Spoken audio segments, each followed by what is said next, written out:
नाज़रीन, मियाँ बीवी के दरमियान मुख्तलिफ बातों पर इख्तलाफात होते रहते हैं, लेकिन ये बातें उस वक्त मसला बन जाती हैं कि जब एक फरीक दूसरे की बात को सुनने या उसकी पोजीशन को समझने के लिए तैयार ना हो। आज हमारे साथ स्टूडियोज में एक ऐसे ही मियाँ बीवी मौजूद हैं। आइए उनसे पूछते हैं कि उनका मसला क्या है। बस असफर, बहुत हो गया है। तुमने मुझे बहुत कहानियां सुना ली हैं। मैं तुम्हारी किसी कहानी में नहीं आऊंगी। शगुफ्ता, मैंने कौन सी कहानी सुनाई है तुम्हें? मेरी जिंदगी तो तुम्हारे सामने खुली किताब की तरह है। ओहो, जितनी आपकी सेहत है मेरा ख्याल है ये किताब 2 सफ़ों के बाद खत्म हो जाती होगी। सफ़े 2 ही हैं मगर जिल्द मोटी है। ये भी हो सकता है कि सफा हो ही कोई ना, काली जिल्द ही हो। मुझे तो किताब लग ही नहीं रही, जंतरी लग रही है। किताब हो, जंतरी हो, मुझे कोई फर्क नहीं पड़ता। मुझे बस गाड़ी चाहिए। गाड़ी तो तुम ऐसे कह रही हो जैसे आपको आधा किलो आलू चाहिए फ्रेंच फ्राइज बनाने के लिए। वो बड़े जैसे तुम ला देते हो, वो भी तुम्हें 10 दफा कहना पड़ता है। इसलिए तो मैं कह रही हूँ, गाड़ी खड़ी होगी तो मैं सलफ मार के खुद ही सौदा सलफ ले आया करूंगी। और तुम्हारे इस सौदा सलफ लाने के चक्कर में मैं 40-50 लाख कहाँ से खर्च करूं? बैंक से। अब तो बैंक किस्तों पे भी गाड़ी देते हैं, हर महीने किस्त देते जाना। लो देखो बेगम, एक गाड़ी पहले से घर में मौजूद है, ऐसी क्या मजबूरी बन गई कि एक और गाड़ी खरीद ले हम? वैसे अगर गाड़ी घर में है तो दूसरी की जरूरत तो नहीं। बिल्कुल। और जितना आपका नाजुक सा शौहर है, इसको तो आप धागे से बांध के गाड़ी के शीशे के आगे लटका भी सकती हैं। बस ये तो यही चाहता है कि मैं इसकी मोहताज रहूं, अपनी मर्जी से कहीं आ जा ना सकूं, बल्कि अपना कदम भी ना बाहर रख सकूं घर से। बहना, ये तो बीवी का प्यार होता है। मैं जब घर से बाहर आता हूँ तो मेरी बेगम के आंसू निकल आते हैं। इस गुलन के तू ओदा पैर जो मेदा होना है।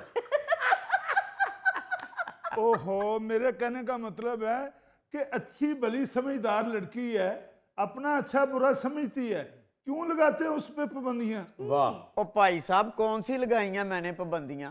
अच्छा भला इनकी फ्रेंड का सर्कल है, आए दिन इन्होंने गेट टुगेदर रखा होता है। चलो दे दो ताना, फौरन ताना दे दो।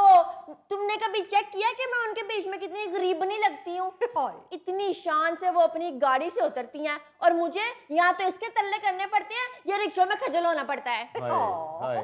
वैसे आपस की बात है, राइडर कराने से किसी की इज्जत में कोई कमी तो नहीं आ जाती। बिल्कुल। अली साहब, बीवी की इज्जत का ख्याल रखना चाहिए। बिलीव मी, आपकी भाभी मुझे ड्रॉप करती है, मैं उसे कभी ड्रॉप करके नहीं आया। वाह। और भाभी इसको गाड़ी पे ड्रॉप नहीं करती, ये जहां खड़ा हो ना इसको ड्रॉप कह के चली जाती है। ड्रॉप। राइड से फर्क नहीं पड़ता, लेकिन बांध बांध के लोगों से वास्ता तो पड़ता है ना। सारा रास्ता एक ही टेंशन लगी रहती है। तो इसका वैसे भी एक बड़ा आसान सा हल है। आप अपने खामन को एक चाबी वाली गाड़ी ले दें। मेरा मतलब है कि आप के घर में अगर एक गाड़ी है तो आप अपने खामन को ड्रॉप कर दिया करें अगर आपको गाड़ी चाहिए हो तो। और छुट्टी के वक्त आप इसे पिक कर लिया करें। ये तो टूथपिक से भी पिक हो सकता है। आप उसका हौसला बढ़ाएं जनाब। तो पहले वो कौन सा तुम्हें आगा साहब कहती है? शहर के दूसरे कोने में इसका ऑफिस, आधा दिन तो मेरा इसको छोड़ने और पिक करने में ही लग जाया करेगा। मैं ये रिस्क नहीं ले सकता जनाब। एक दिन पहले भी हमने ऐसा करके देखा है, उसी दिन ही इसने मेरी गाड़ी ठोक दी। लो, मैंने नहीं ठोकी थी, वो रिक्शे वाला सामने से गलत आ रहा था। और तुमने तो वैसे भी कभी मेरी साइड लेनी नहीं होती, मैं तो इस दुख से बोलना ही छोड़ दिया अब। नहीं, ये तो वैसे हम भी देख रहे हैं, आपने बोलना छोड़ दिया हुआ है। क्योंकि जब से आप यहाँ आई हैं आप बिल्कुल एक लफ्ज भी नहीं मुंह से निकाल रही। वैसे भी जाहिर है बोलने से जुबान थक जाती है। अभी भी देख लें आप बिल्कुल चुप हैं। आए हाय, चुप क्यों? मैं इसे डरती हूँ। साफ बात है शगुफ्ता, मेरी जेब इजाजत नहीं देती। पहले भी तुम्हारी बात मान के शहर के सबसे अमीर इलाके में घर किराए पे लिया है। अगर यही घर मैंने अपने दफ्तर के पास लिया होता, मेरा आने जाने का घंटा भी बचता और पेट्रोल की बचत भी होती। वो तो क्यों करते हो पेट्रोल का खर्चा? तुम तो उड़ के भी जा सकते हो। लगा दो, और कोई इल्जाम रह गया तो वो भी लगा दो। मेरी गाड़ी के ताने दे रहे हो? जब भतीजे की फीस देनी थी तब तो तुम्हारी जेब में से 2 मिनटों में पैसे निकल आए थे। क्यों लिया अपने महंगे इलाके में घर? गाड़ी आपके पास है, भाभी पिछली सीट पे पूरी आ सकती है, वाह। आपके लिए अगली सीट भी डबल बेड है। हाँ, अगर कोई मेहमान आए तो डिग्गी में रिहाइश रखवा दो। चीखता रहा हूं मैं इसे, चीखता रहा हूं। मैंने कहा कि मुझे बाइक ही ठीक है, अभी गाड़ी नहीं लेते, पहले प्लाट ले लेते हैं, इस पे घर बना लेंगे। ओ बस करो, तुम्हारी इज्जत के लिए ही कहा था।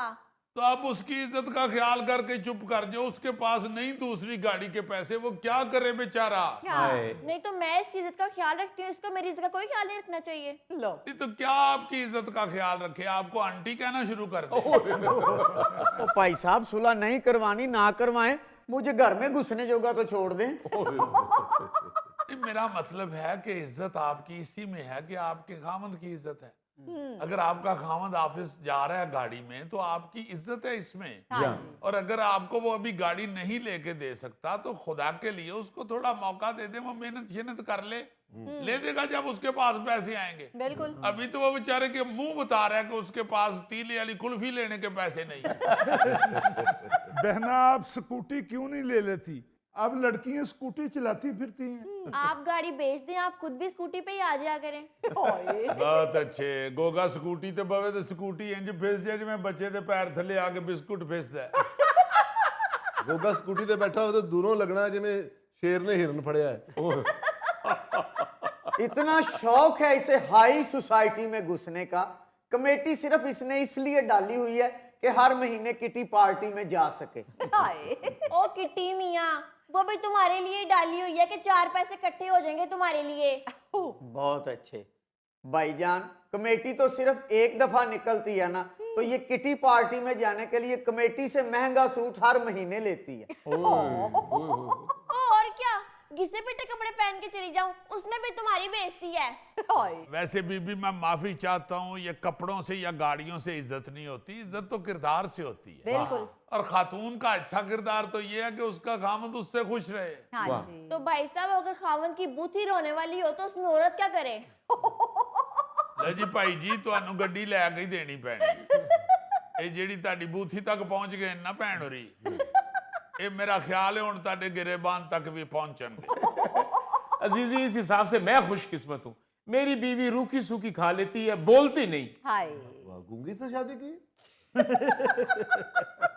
और भाई साहब अपने लिए महंगे कपड़े खरीदती है तो कहती है इसमें तुम्हारी इज्जत है। क्या? महंगे पार्लर में जाती है तो कहती है इसमें तुम्हारी इज्जत है। हाय। महंगे इलाके में किराए पे घर लिया तो कहती है इसमें तुम्हारी इज्जत है। हाय। और मेरी इज्जत ये है जनाब, आज से 2 साल पहले मैंने ये पैंट शर्ट खरीदी थी और उसके बाद आज तक कोई कपड़ा नहीं खरीदा। नहीं तो तुम क्यों कपड़े खरीदते हो? तुम मेडिकल स्टोर से एक पट्टी लेके तो वो लपेट लिया करो। आप बढ़ाए उसका हौसला, आप करें उसका दिल बड़ा। और यार, तुम पुराने कपड़ों को क्यों बेइज्जती समझते हो? पुराने कपड़े तो अमीर लोगों के पास होते हैं। हाँ हाँ। ये देखो, कोट अंग्रेज के जमाने का है। देखो, अंग्रेज के जमाने का है या अंग्रेज का ही है? यार एक ही बात होती है, अंग्रेज के जमाने का है या अंग्रेज का है। देखो जरा, तुम ब्यूटीफुल लग रहा है कि नहीं? यार ये तो तुम्हारी अपनी पर्सनैलिटी है ना। वो चिड़ी बेचारी की करे थे ठंडा पानी पी मरे। 36 दफा कहा था तुम्हें, कितनी दफा समझाया था कि वहां जाके ये बात ना करना ना करना, अब करवा रहे हो ना बेइज्जती। ये मैंने शुरू किया या तुमने शुरू किया? चलो, अगर मेरे मुंह से निकल गई थी बात तो तुम ही चुप कर जाते। ये बात है, उनके तो मुंह से निकल जाता है। तुम्हारा तो फर्ज है ना, तुम मुंह बंद रखो। आप इस तरह करें, ये इस तरह मुंह बंद नहीं करेगा। इतना सा मुंह है, एक बटन भी लग जाए तो बंद रहेगा। वाह वाह वाह वाह।